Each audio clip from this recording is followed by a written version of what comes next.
भारतीय संस्कृति में सेविंग्स यानी बचत को शुरू से बहुत तवज्जो दी गई है। हमें बचपन से सिखाया और बताया जाता है कि भविष्य की सुरक्षा के लिए पैसों की बचत करनी चाहिए। आपको हर घर में गुल्लक मिल ही जाएगी, जिससे बच्चों को बचत करने की आदत लग जाती है। फिर जब हम बड़े हो जाते हैं तो हम बचत के साथ इन्वेस्टमेंट की तरफ भी बढ़ने लगते हैं। जो रिस्क ले पाते हैं या जिनके पास ज्यादा पैसा होता है वो तो स्टॉक में इन्वेस्ट कर लेते हैं, मगर जो रिस्क नहीं ले पाते उनके लिए सरकार कुछ स्कीम चलाती है जिसमें उनके इन्वेस्ट किए गए पैसों की बचत भी होती है और उन पर बिना किसी रिस्क के ब्याज भी मिलता है।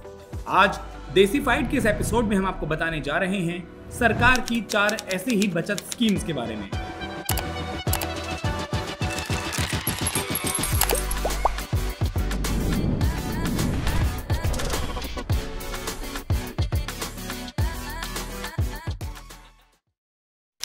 सुकन्या समृद्धि योजना।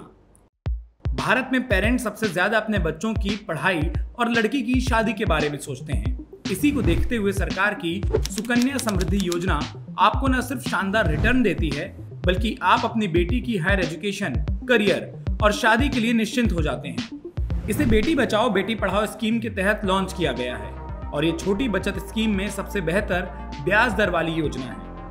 सुकन्या समृद्धि योजना के तहत अकाउंट किसी पोस्ट ऑफिस या कमर्शियल बैंक की ऑफिशियल ब्रांच में खोला जा सकता है।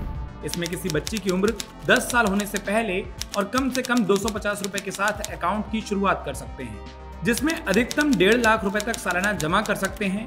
ब्याज की बात करें तो फिलहाल इस पर 7.6% ब्याज मिल रहा है। इस स्कीम में कोई भी शख्स अपनी 2 बेटियों के लिए अकाउंट खुलवा सकता है। 21 साल की उम्र में बेटियां इस अकाउंट से पैसा निकाल सकती हैं। इस स्कीम में 9 साल 4 महीने में आपका पैसा डबल हो जाएगा। इसके अलावा इस योजना में इन्वेस्ट करने पर टैक्स में भी छूट दी जाती है। किसान विकास पत्र। किसान विकास पत्र में सिर्फ 1000 रुपए से इन्वेस्टमेंट शुरू किया जा सकता है और इसमें कोई भी अधिकतम सीमा तय नहीं है, यानी आप कितना भी पैसा इसमें लगा सकते हैं। ये अकाउंट पर्सनल भी खोल सकते हैं और 2 लोग मिलकर ज्वाइंट अकाउंट भी खोल सकते हैं। इसके अलावा चाहें तो नाबालिग के नाम पर भी अकाउंट खोला जा सकता है। किसान विकास पत्र देश भर में किसी भी पोस्ट ऑफिस से खरीदा जा सकता है, जिसमें नॉमिनी की भी सुविधा मिलती है। इसमें आप अकाउंट को एक पोस्ट ऑफिस की ब्रांच से दूसरे ब्रांच में ट्रांसफर भी कर सकते हैं और किसान विकास पत्र को एक व्यक्ति से दूसरे व्यक्ति को भी ट्रांसफर कर सकते हैं। किसान विकास पत्र की मैच्योरिटी केपीवी सर्टिफिकेट जारी करने की तारीख से 30 महीने यानी 2.5 साल के बाद इनकैश किया जा सकता है। किसान विकास पत्र में निवेश पर आपको टैक्स में छूट का बेनिफिट भी मिलता है।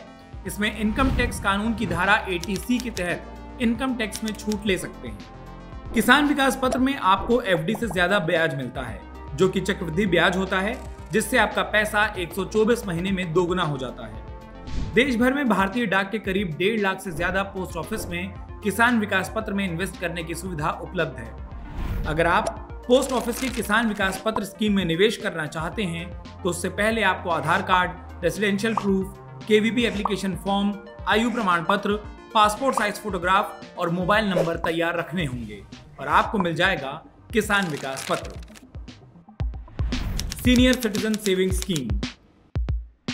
इस स्कीम के अंदर 60 साल या उससे ज्यादा की उम्र के व्यक्ति का अकाउंट खुलवा सकते हैं। इसके अलावा कोई 55 से 60 साल की बीच की उम्र का है और वो वॉलंटरी रिटायरमेंट सर्विस यानी स्वैच्छिक सेवानिवृत्ति योजना ले चुका है तो वो भी इस सेविंग स्कीम में अकाउंट खोल सकता है। बस 60 से कम उम्र के लिए शर्त ये है कि उसे रिटायरमेंट बेनिफिट्स मिलने के 1 महीने के अंदर ये अकाउंट खुलवाना होगा और इसमें डिपॉजिट किया जाने वाला अमाउंट रिटायरमेंट बेनिफिट्स के अमाउंट से ज्यादा नहीं होना चाहिए।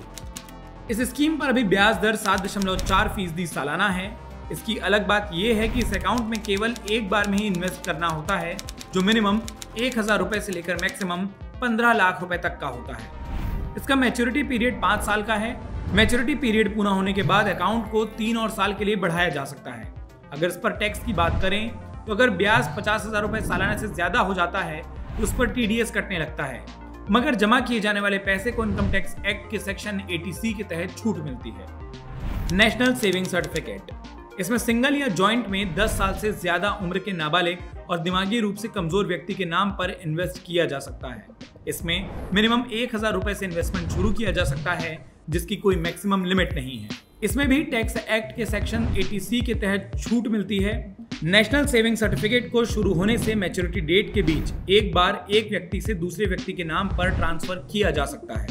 इसका मैच्योरिटी पीरियड 5 साल का है और इस पर अभी सालाना ब्याज दर 6.8% है।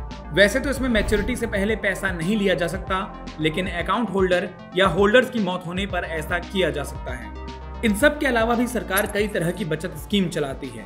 उन सब के बारे में भी जानने और ऐसे ही वीडियोस को देखने के लिए सब्सक्राइब कीजिए हमारे इस चैनल देसी फाइट को।